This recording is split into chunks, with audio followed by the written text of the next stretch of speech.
Hello, boys and girls. A warm welcome to all of you on Super Grads YouTube channel. Guys IPMAT Rohtak right, पहला IPMAT है तीनों में से जो सबसे पहले होने वाला है। 20 मई को होने वाला है। एक महीना आपके पास बचा है, 30 डेज बचे हुए हैं। राइट, और जो भी स्टूडेंट बहुत सिंसियरली इस एग्जाम को एम करने वाले हैं उनके लिए ये वीडियो बेहद इंटरेस्टिंग भी रहेगा और बहुत इनपुट्स मिलेंगे। उसको अगर फॉलो करते हैं तो definitely you'll be able to nail this exam and get shortlisted for interview. ठीक है, बहुत सारी इन्फॉर्मेशन आपको मिलेगी एंड एक रोड मैप आपके लिए 30 डेज का रेडी हो जाएगा। राइट, सो गेट सेट, स्टार्ट। पहली चीज, स्टूडेंट्स को ये ध्यान में होना चाहिए कि यार हमारा कंपटीशन क्या है, कितने स्टूडेंट्स इसको अप्लाई करेंगे। राइट, और हमारा कंपटीशन एग्जैक्टली क्या है, मुझे किस लेवल की तैयारी करनी पड़ेगी, कट ऑफ्स क्या है, सिलेबस क्या है, राइट, पैटर्न क्या है। ये कुछ आपको चीजें पता होंगी बट शायद आपको कुछ चीजें नहीं पता होंगी जो मैं आपको बताने वाला हूं। ध्यान सुनिएगा।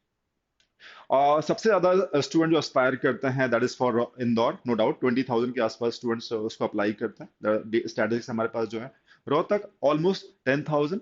राइट, तो ऑलमोस्ट 10,000 स्टूडेंट्स के आसपास स्टूडेंट्स अपीयर करते हैं रोहतक को। इस साल अच्छी बात है कि जो सीट्स की संख्या है वो बढ़ गई है, 180 सीट्स हैं। ठीक है, इस साल के लिए, right, including all reservation all. तो इसके लिए जो कॉल्स आएंगे, शॉर्टलिस्ट स्टूडेंट्स होंगे ऑलमोस्ट 1,000+ होने चाहिए इस साल, है ना। 1,100 के आसपास बच्चे शॉर्टलिस्ट होने चाहिए। राइट, बिकॉज सीट्स बढ़ गई है तो शॉर्टलिस्ट कैंडिडेट भी ज्यादा होने चाहिए, नंबर वन। उसके बाद एक तो ये कंपटीशन है आपका। ठीक है, सीट्स आपने देख ली कितनी है, कितने कॉल जा सकते हैं, 1,000 के अंदर आपको रैंक मारनी है, सीधी सी बात है, तब आप शॉर्टलिस्ट हो पाओगे। उसके बाद अगर अपन पैटर्न की बात करें तो पैटर्न तो चेंज हुआ ही नहीं है कई सालों से। 2019 में पहली बार रोहतक हुआ था। उसके बाद पैटर्न से 2020 में थोड़ा सा छोटा हो गया था, एग्जैक्टली हाफ हो गया था पैटर्न। जैसे आइडियली जो क्या होता है पैटर्न, 120 क्वेश्चंस, 2 आवर्स का टाइम, राइट, 4 नंबर मिलेंगे। राइट, सही के लिए -1 होंगे, नेगेटिव मार्किंग एक गलत हो गया तो। और 3 सेक्शन हमेशा से रहे हैं, maths, English and logical reasoning, और इक्वल क्वेश्चन रहे हैं, 40 40 40। 2019 में पहली बार हुआ था। ये पैटर्न आज भी फॉलो हो रहा है। सिर्फ कोविड ईयर जो था 2020, वहां पे उन्होंने हाफ कर दिया था। दैट मीन्स 1 घंटे का टाइम और क्वेश्चन एग्जैक्टली 60 कर दिए थे, 20 क्वेश्चन ईच सेक्शन। वो एक साल था 2020। उसके बाद 21 और 22 they came back to this pattern, और हम अभी भी एक्सपेक्ट कर रहे हैं कि यार सेम पैटर्न रहेगा। एक कंफ्यूजन है, कई सारे स्टूडेंट्स पूछ रहे हैं कि सर सेक्शनल टाइम लिमिट होती है क्या इंदौर जैसे रोहतक में, क्योंकि वो कहीं लिखा हुआ है। उन्होंने जब फॉर्म भर रहे थे उन्होंने रीड किया तो उसमें लिखा हुआ था रोहतक के वेबसाइट पे कि भाई 40 मिनट्स हर सेक्शन को मिलेंगे। ऐसा लास्ट ईयर भी हुआ था और ये कंफ्यूजन स्टूडेंट को तब भी बना हुआ था कि सेक्शन टाइम लिमिट रहेगी। ठीक है, बट जब हमने पूछा बच्चों से तो सेक्शन टाइम लिमिट नहीं थी। ठीक है, sections were there but section time limit नहीं थी। पूरा 2 घंटे स्टूडेंट के पास था, किसी भी सेक्शन में वापस जा सकते हो, आगे बढ़ सकते हो, अपनी चॉइस का सेक्शन पहले कर सकते हो, कोई दिक्कत नहीं थी। ठीक है, तो we are expecting the same thing this year as well.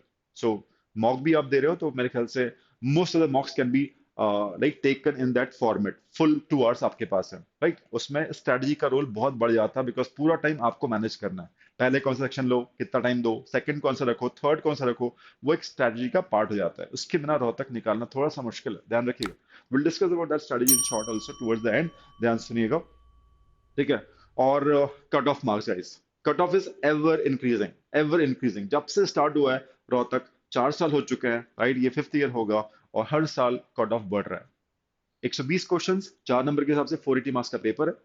Right, last year 306 cut off था जनरल कैटेगरी का, 306। उससे पहले 21 में इट वाज 265। 40 नंबर, 41 नंबर बढ़ गए कट ऑफ में। तो रीजन क्या है, पेपर, पेपर का लेवल इजी हो गया? नहीं, पेपर का लेवल सेम था 21 22 का। फिर भी 40 41 नंबर बढ़ा है, तो कहीं ना कहीं जो सिंसियर स्टूडेंट है, जो पढ़ने वाला बच्चा है, जो अब ज्यादा पढ़ रहा है, ज्यादा लंबे समय तक प्रिपरेशन कर रहा है, right, just not solely on the basis of crash course. जो 4 साल पहले सिर्फ क्रैश कोर्स के बेसिस पे बच्चे निकाल लिया करते थे, अब थोड़ी सी अवेयरनेस भी आ रही है। बच्चे साल भर, 2 साल जैसे जेई के लिए होता है, मेडिकल के लिए होता है, स्टूडेंट्स सिंसियरली इन चीजों को ले रहे हैं, पढ़ाई कर रहे हैं, पढ़ाई कर रहे हैं तो कट ऑफ ऊपर जाएगा, सीधी सी बात। तो सिंसियर स्टूडेंट का लॉट बड़ा है, उस कारण से I can say no cut off बढ़ रहा है। ठीक है, सो एक चीज, ये चीज हो सकती है, एक रीजन। तो आपको उसके हिसाब से तैयारी करनी है, अपने मार्क्स को उतना पुश करना है guys, इस चीज का ध्यान रखिएगा। ठीक है, वेटेज की बात करें तो ये एक एग्जाम ऐसा है जहां पे पास्ट एकेडमिक्स को वेटेज दिया जाता है फाइनल सिलेक्शन में, not in short listing you for interview. Short listing तो आपका रिटर्न के बेसिस पे होगा, रिटर्न स्कोर कट ऑफ आपने क्लियर कर लिया तो आपको शॉर्ट लिस्ट हो जाएगा इंटरव्यू के लिए। बट फाइनल सिलेक्शन जो बनेगा, फाइनल सिलेक्शन जो होगा that would be on the base of आपका इंटरव्यू हो गया, आईपी मैट के स्कोर्स हो गए और पास्ट एकेडमिक्स हो गया। इस चीज का आप ध्यान रखिएगा, ठीक है। तो ये रोहतक की कुछ एक्सक्लूसिव चीजें हैं, वन शुड रिमेंबर, ठीक है। अब हम बात करते हैं सिलेबस। स्टूडेंट को सिलेबस पता होना चाहिए, right. And you will say कि सिलेबस कहाँ मेंशन है, तो कोई भी आईएम्स किसी भी एग्जाम के लिए, इवन फॉर कैट, सिलेबस कहीं मेंशन नहीं होता है, राइट। स्टूडेंट का फीडबैक मिलता है, राइट, कि सर ये क्वेश्चंस आए थे, इतने क्वेश्चन आए थे, इनपुट्स मिलते हैं, उसके हिसाब से एक सिलेबस हम लोग चॉक आउट कर लेते हैं, ठीक है। और वो चीज स्टूडेंट को भी पता चल ही जाती है देर सेवर कहीं ना कहीं किसी किसी प्लेटफॉर्म पे कि यार ये सिलेबस ही हमको करना है, राइट। एप्टीट्यूड का जो सिलेबस टिपिकली होता है, that is what Rohtak talks about, clear. और ये जो भी सिलेबस आपको स्क्रीन पे दिख रहा है, मैं साइड हो जाता हूँ, आप लोग इसको नोट कर सकते हो, स्क्रीनशॉट ले सकते हो, ठीक है। और ये बेस्ड है लास्ट ईयर के बेसिस पे। लास्ट ईयर जो एग्जाम हुआ था रोहतक का, काफी सारे बच्चों से हमारी उसी दिन बात हुई थी, एंड शाम को हम लोगों ने लाइव एनालिसिस लिया था यूट्यूब पे। उसकी लिंक हम लोग डिस्क्रिप्शन बॉक्स में देने वाले इसी वीडियो में, तो उसको क्लिक करके पूरा एनालिसिस, डिटेल्ड एनालिसिस देख लीजिएगा, बेहद काम आएगा 30 डेज को प्लान करने के लिए, ठीक है। उसमें एक और खास बात, आईपी मेट रोहतक का पेपर 22 का और 21 का लास्ट 2 इयर्स का अवेलेबल नहीं है ना, they have not made it public, ठीक है। 19-20 का आपको मिल जाएगा, 21-22 का अवेलेबल नहीं है। बट फिर भी स्टूडेंट ने हमको कुछ क्वेश्चन शेयर किए थे, उस एनालिसिस में मैंने क्वेश्चंस डिक्टेट किए, काइंड ऑफ बताए हैं वर्बली, तो आप इसको सुनिएगा, आपको एक फील आएगा कि यार ये क्वेश्चंस के लेवल क्या है, दे वर नॉट टफ, ठीक है। तो उस लिंक को क्लिक करके वॉच जरूर कर लीजिएगा एनालिसिस को। खैर, लास्ट ईयर आप ध्यान ध्यान से देखिए क्या क्या आपको ध्यान से कवर करना ही करना है। मैथ्स के अंदर arithmetic, right, arithmetic you all know, percentage, ratio, averages, mixtures, work in time, speed, distance, that is arithmetic, काफी क्वेश्चन आते हैं, वेटेज का हाई रहता है। Number system, HCF, LCM, mensuration, area, volume, surface area. PNC तो रोहतक का काफी favourite है, काफी फेवरेट है। 5 क्वेश्चन हर साल के बने हैं आउट ऑफ 40 क्वेश्चन, चाहे 22 हो, चाहे 21 हो, चाहे 19 क्यों ना हो, ठीक है। तो ये आप जरूर कीजिएगा, ये ज्यादा इनफैक्ट पीएनसी प्रोबेबिलिटी के 1-2 क्वेश्चंस। और algebra, basic algebra 10th level तक की, हायर मैथ्स नहीं पूछता है ना। क्वाड्रेटिक हो सकता है, प्रोग्रेशंस हो सकता है, फंक्शंस का बेसिक कुछ हो सकता है, और सिंप्लीफिकेशन के क्वेश्चंस थे। हाइट एंड डिस्टेंस, ट्रिग्नोमेट्री का एक बेसिक सा 10th लेवल तक की ट्रिग्नोमेट्री, और हाइट एंड डिस्टेंस उसी टाइप का। तो 11th 12th की जो हायर मैथ्स के ट्रिगो है उसके क्वेश्चन नहीं देखे गए, प्लीज अंडरस्टैंड। क्लॉक्स यहाँ भी था, क्लॉक्स यहाँ भी था। क्लॉक्स जाने क्यों फेवरेट है रोहतक का, बट पूछते हैं गाइस, ठीक है। तो क्लॉक के 2 क्वेश्चन तो यहाँ एक क्वेश्चन, यहाँ क्वेश्चन आ गया था क्लॉक्स का, ठीक है। तो this is maths. Out of 40 question, 30 question जो होंगे, 32 क्वेश्चन, वो मोस्टली अरिथमेटिक, पीएनसी, और पीएनसी एंड ज्योमेट्री, मेंसुरेशन मिलाकर हो जाते हैं, इतने सारे क्वेश्चन आते हैं, क्लियर। एंड लॉजिकल रीजनिंग की बात करें तो लास्ट ईयर जो बोलबाला था वो सीरीज के क्वेश्चन का था। नंबर सीरीज, नंबर सीरीज दिए, मिसिंग टर्म या मिसिंग टर्म है या रॉन्ग टर्म कौन सी है सीरीज की, वो आपको बतानी थी। 4-5 क्वेश्चन थे। क्यूब एंड डाइसेस ने थोड़ा सा परेशान किया था स्टूडेंट को, that is what we got to know last year. Question ज्यादा थे, इसके भी ज्यादा थे, इन दोनों की बोलबाला था, इन दोनों का मतलब वेटेज हाई था। क्रिटिकल रीजनिंग के 4 क्वेश्चन थे, सीआर के। Blood relation, analogies, clocks, calendars, एक एक क्वेश्चन आया था। डायरेक्शंस, कोडिंग, डिकोडिंग, इनइक्विटीज, ठीक है। वही आपका जो ऑर्डर एंड सीक्वेंस होता है उसमें से क्वेश्चंस आए थे। तो ये पूरा का पूरा जो है on the base of last year I am telling you syllabus है। तो जितना भी लॉजिकल रीजनिंग का, वाटर इमेज के भी क्वेश्चंस थे, राइट, वो सारी की सारी चीजें एक दो क्वेश्चन पूरा का पूरा पूछते हैं। बट आप देख सकते हैं डीआई मिसिंग था। डीआई का एक क्वेश्चन कभी यहाँ आ जाएगा तो आ जाएगा, एक क्वेश्चन, सेट नहीं बोल रहा हूँ, एक क्वेश्चन, एक सेट, एक ग्राफ दिया है और एक क्वेश्चन दिया, दैट्स इट।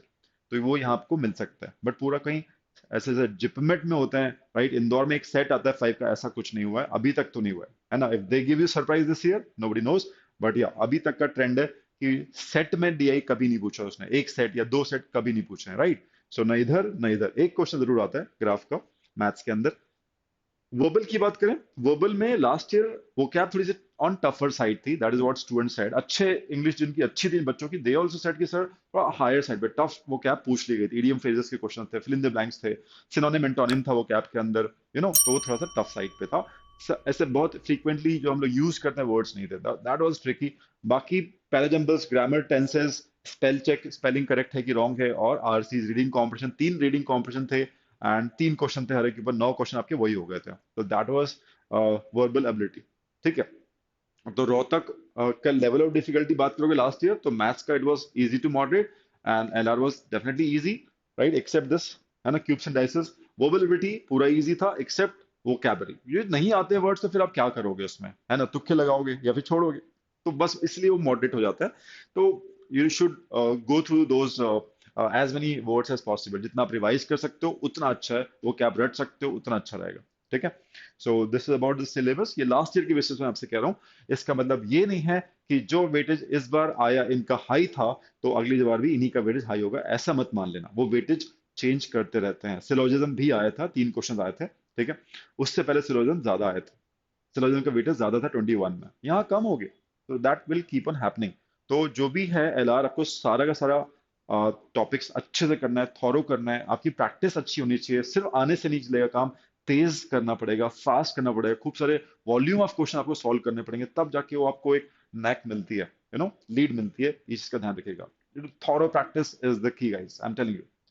सिर्फ आने से नहीं होगा, right. Okay, last thing, next 30 days हमें कैसे प्लान करना चाहिए, क्या क्या चीज हमको ध्यान रखना चाहिए, है ना। सो जो भी आपका पूरा डे है, राइट, आपका ऑलमोस्ट पहली चीज है कि आपका जो दिन है वो ऐसे प्लान करो कि यार 4 पार्ट्स में उसको डिवाइड करो। मैथ्स का सिलेबस ज्यादा है, अरिथमेटिक अपने आप में वास्ट होता है ना। तो उसको 2 पार्ट्स में, वो 2 पार्ट्स आप मैथ्स को दो। 1 part of day should go to logical reasoning and last part 1 part should go to verbal. 4 parts में डिवाइड करना है, 2 parts to verbal, 1 LR, 1 English. जितने भी घंटे, आप 8 घंटे अगर आप पढ़ रहे हो तो 4 घंटे आप मैथ्स को दो, 2 घंटे एलआर को, 2 घंटे, that is the meaning I mean to say. आपकी क्लासेस के अलावा जो भी है, जो भी आपका टाइम बच रहा है सेल्फ स्टडी का, उसकी मैं बात कर रहा हूँ। अगर आप बहुत तक एम कर रहे हो तो ठीक है ना। Obviously that time is important because topic ज्यादा है। ठीक है, and it takes lot of time for practicing maths, time लगता है। ठीक है, तो आप पहली चीज तो ये करो। एंड दूसरी चीज है कि आप अभी से इस वीडियो देखने के बाद तो आप प्रिपेयर करना चालू कर नहीं रहे होंगे ऑब्वियसली। आपके माइंड में जब भी होगा, फॉर्म भरा होगा, तो आपकी तैयारी पहले से 20 दिन 25 दिन कम से कम हो ही गए होंगे आपके, कि आप तैयारी कर रहे हो। ठीक है, तो आप कोशिश करें 30 अप्रैल, आइडियल टाइम बता रहा हूँ। आपका कोर्स जितना भी मैंने बोला है वो कोर्स हो चुका हो, डन हो चुका हो, या एटलीस्ट 80-90% तो हो ही चुका हो। ठीक है, आइडियली, ताकि आपके पास 20 दिन हो to know take your mock test, है ना, अटेम्प्ट योर मॉक टेस्ट। कम से कम 20 दिन आपके पास होने चाहिए। बिकॉज सिर्फ रोज मॉक दे दे के भी काम नहीं चलेगा, है ना, unless you learn out of those मॉक्स। ठीक है, तो आप मान लेते हैं, मैं आपको आइडियल टाइम दे रहा हूँ कि 30 अप्रैल तक पूरा सिलेबस अच्छे से कर लीजिए, चाहे वो इंग्लिश हो, चाहे लॉजिक हो, चाहे मैथ्स हो, जो भी मैंने आपको एरियाज बताए रोहतक के लिए। 30 अप्रैल तक डेडलाइन रखिए। ठीक है, वो इंपॉर्टेंट है। And second is start attempting mock from 1 मई। आपके पास 20 दिन रहेंगे। ठीक है, एंड स्टूडेंट कहता है कि सर मैं रोज मॉक दूं, है ना। It depends person to person. In general अगर आपने रिसेंटली स्टार्ट की है तैयारी, आई नॉट से आप रोज मॉक दो, कोई पॉइंट नहीं है रोज मॉक देने का। आपकी तैयारी आपकी जनवरी में ही खत्म हो गई थी, आपको सभी आता है, आप 2-3 बार रिवाइज मार चुके हो, तो आप मॉक रोज दे दो भाई, कोई दिक्कत नहीं। अब भी तैयारी चालू की तो रोज देखिए क्या हो जाएगा। आप हर ऑल्टरनेट डेज मॉक का प्लान करते हो, 20 दिन में 10 मॉक देते हो, 9 भी देते हो, चलेगा, वो सही है। सेम डे पे आप एनालिसिस करो, कहाँ आप मिस्टेक कर रहे हो, कहाँ गलत जा रहे हो, किस टाइप की मिस्टेक्स हो रही है। और आपको ये लगेगा कि यार मेरे को कट ऑफ तो यहाँ तक जाना है, I to take my marks to this level, मुझे प्रैक्टिस और करनी पड़ेगी, थॉरो करनी पड़ेगी, स्पीड बिल्ड करनी पड़ेगी, एक्यूरेसी बिल्ड करनी पड़ेगी, तब जाके I can get the cut off. ठीक है, शायद मेरे ख्याल से मैं आपको कट ऑफ यहाँ बता चुका हूँ, 306 कट ऑफ था। ठीक है, दैट मीन्स आपको एक आइडियली अटेम्प्ट मॉक में भी जब दोगे तो आपको एक टारगेट होना चाहिए, कितने मुझे क्वेश्चंस करने लगाने, एक्यूरेसी क्या रखनी है। देखो गाइस, ठीक है, तो ऑल्टरनेट डेज की मैं बात कर रहा हूँ। जो गैप डेज होंगे वहां क्या करोगे, है ना। आप एक दिन छोड़ के मॉक दे रहे हो, तो जो जिस दिन मॉक नहीं देना है उस दिन आपको क्या प्लान करना पड़ेगा। तो जिस दिन मॉक दिया, एनालिसिस किया, you will feel the need of that speed. तो जो गैप डे होगा जिसमें आप मॉक नहीं दे रहे होगे, उस दिन आपको कुछ ना कुछ या तो रिवाइज करना चाहिए। जिस एरिया में आप वीक पढ़ रहे हो उसको आप रिवाइज करो। रिवाइज करने से सबसे अच्छा क्या होगा, रिवीजन तो will not take much time for a particular topic, क्योंकि आपने अभी भी पढ़ा है, सब आपको फ्रेश ही रहेगा। तो आपको एक टॉपिक टेस्ट देना चाहिए, उस पर्टिकुलर टॉपिक को स्ट्रॉन्ग करने के लिए टॉपिक टेस्ट दो। या पर्टिकुलर उस सेक्शन को, एलआर सेक्शन को या वर्बल के सेक्शन को आपको इंप्रूव करना है, तो आपको सेक्शन टेस्ट देना पड़ेगा। तो gap day should be, you should be no doing those kind of, taking those kind of topic tests or sectional tests to improve that particular topic, scores in that topic, or getting confidence or speed building in that topic, or overall that particular section. So it would really help you guys, topic test or sectional test, I'm telling you. और फिर next day आप mock दो, analysis करो, and just keep on repeating that. वो 20 दिन अगर आपने mock और जो मैं आपसे कह रहा हूँ आप कर रहे हो, ठीक है, एनालिसिस कर रहे हो, प्रॉपर नोट डाउन कर रहे हो अपनी एरर्स, और अगले बार आपके पास एम होता है कि कौन सी एरर मुझे नहीं करनी है, and just keep on going, आपका एक बहुत ही सी सॉ चेंज हो जाएगा आपके स्कोर्स के अंदर। फर्स्ट मॉक और 10th मॉक के अंदर एक बेहद अच्छा जंप आना चाहिए, आएगा जो मैं बोल रहा हूँ उसके हिसाब से करते हो तो। ठीक है guys, and target attempt I said 90 attempt आपको करने चाहिए 2 घंटे के अंदर। इसमें स्ट्रैटेजी का बेहद इंपॉर्टेंट रोल है, स्ट्रैटेजी के हिसाब से चलोगे तो आप 90 अटेम्प्ट कर पाओगे। मिनिमम की बात कर रहा हूँ मैं, 90 × 4 360 नंबर का अटेम्प्ट। ठीक है, 360 का अटेम्प्ट है तो आइडियली मोस्टली अगर सही है तो आप 320 प्लस 325 ला सकते हैं। ठीक है, लेवल ऑफ डिफिकल्टी जैसी है उसके हिसाब से, ये मैं मिनिमम की बात कर रहा हूँ। जनरल कैटेगरी के हो तो इससे कम पे तो बात नहीं बनेगी इस साल, इसको सुन लीजिएगा। तो हो सकता है पहले मॉक में 85 अटेम्प्ट हो, बिकॉज आपकी हैबिट ही नहीं इतना तेज करने की, it's completely okay. But target होना चाहिए कि मैं 50 अटेम्प्ट किया, अगली बार 60 करूंगा, कैसे करूंगा, कौन से सेक्शन से आएंगे, वो चीज होना जरूरी है। 50 to 60 attempt, 60 to 75, 75 to 90, it may go, it may take about 20 दिन में हो जाएगा, ये ध्यान रखना है ना। एंड डोंट गेट डीमोरलाइज कि मेरा पहला है तो इतने मेरे अटेम्प्ट ही नहीं हो पाए, होता है सबके साथ, right. So it's doesn't matter, I just keep on growing, okay. And I said 6 point is right test taking strategy, mock analysis will be crucial इस पॉइंट ऑफ टाइम पे। अगर आपकी टेस्ट टेकिंग स्ट्रेटजी सही नहीं है, ठीक है, तो गड़बड़ हो सकती है। क्योंकि यहाँ पे इंदौर में क्या होता है, सेक्शन टाइम लिमिट बटे रहता है 40 मिनट्स ईच। तो उस 40 में मैथ्स करना है, दूसरे 40 में मैथ्स का एमसीक्यू करना है, और लास्ट में 40 मिनट्स में वर्बल करना है। वो ऑलरेडी आपको डिवाइड करके दे रहे हैं, यहाँ पे तो पूरे 2 आवर्स हैं। ठीक है, और आपको 90+ अटेम्प्ट मारना है। तो ऑब्वियसली पहला सेक्शन ऐसा कुछ होना चाहिए, फास्ट होना चाहिए, कम टाइम में ज्यादा स्कोर हो जाए, ज्यादा अटेम्प्ट हो जाए। तो ideally should be no verbal आप ले सकते हैं, वर्बल अटेम्प्ट करें कम से कम टाइम में, then you can pick logical reasoning, logical reasoning करके आप maybe last 1 hour sort of आप दे सकते हो पूरा मैथ्स को। तो इत्मीनान से आपके पास टाइम भी रहेगा, एक्यूरेसी का कोई टेंशन नहीं रहेगा, एक एक डिसेंट सी स्पीड भी रखोगे तो 25-30 तक जा सकते हो अटेम्प्ट में, अगर आपकी मैथ्स अच्छी है तो। एटलीस्ट 20 तक, 22 तक, 25 तक मार ही सकते हो, है ना। But for that you should have good time. ठीक है, तो पहले 2 सेक्शन जितने फास्ट कर लोगे, है ना, जितनी एक्यूरेसी से कर लोगे, उतना अच्छा रहेगा, उतना आपका मोरल हाई रहेगा लास्ट मैच को करने के लिए। So that way you can reach 100 का टारगेट, 100 अटेम्प्ट का टारगेट। तो 400 नंबर का अटेम्प्ट कर रहे हो तो फिर तो आपको कोई रोक ही नहीं रहा है, आपको डेफिनेटली इंटरव्यू कॉल आ ही जाएगा रोहतक से, क्या बोलते हो, है ना। और लास्ट थिंग इज जो आप सुनना चाह रहे हैं वो यही है, a good command over vocabulary. Vocabulary अच्छी होनी चाहिए, है ना। काम कर रहे हो साल भर से, बेहद अच्छी बात है ना, अभी भी जितना पिक कर सकते हो vocabulary and thorough practice of QA and LR problems will be the game changer for you। आप बोल रहे हैं सर ऐसी कुछ खास चीज बताओ, खास चीज क्या होगी इसमें, practice will be the king, I am telling you. जैसे फॉर एग्जांपल एवरेज के क्वेश्चंस हैं, या फिर रेशो के क्वेश्चंस हैं, आपको पढ़ाया गया, कॉन्सेप्ट तो लिमिटेड होते हैं यार, कॉन्सेप्ट कहाँ लिमिटेड, कॉन्सेप्ट लिमिटेड, उसके बाद जो क्वेश्चंस की वैरायटी है वो आपने नहीं की है, तो आप मॉक में आप बोलोगे यार ये नहीं किया वो नहीं किया, तो आपको थॉरो प्रैक्टिस करनी पड़ेगी। आपका दिन, है ना, रात दोपहर जो भी है, प्रैक्टिस में अगर आप बिता रहे हो तो रोहतक आप निकाल लोगे, क्योंकि टफ नहीं होते क्वेश्चंस। ठीक है, बट इजी क्वेश्चंस होते हैं, बहुत सारे होते हैं, राइट। ऐसा लगता है इतने सारे क्वेश्चन कैसे करेंगे। तो जब आपकी प्रैक्टिस करने की आदत होती है, सेटिंग आपकी अच्छी रहती है, तो आप निकाल लेते हैं उन क्वेश्चंस को। Thorough practice in logical reasoning and maths, vocabulary and English, ये चीज आपकी बहुत अच्छे करके चलोगे, 30 days is good enough time to crack this exam IPMET रोहतक, right guys। So I hope you guys will be working on all these inputs that I've given you, right, 30 days का plan। फिर हम लोग मिलते हैं अगले session में।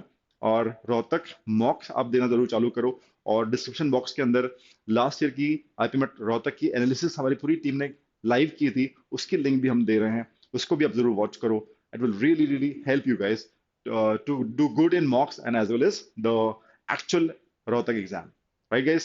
Thanks a lot. Bye bye. And don't forget to like, share, and subscribe our channel. Right? आगे आने वाले videos बेहद interesting रहने वाले हैं, बहुत useful रहने वाले हैं. Right? Guys, bye bye. Take care.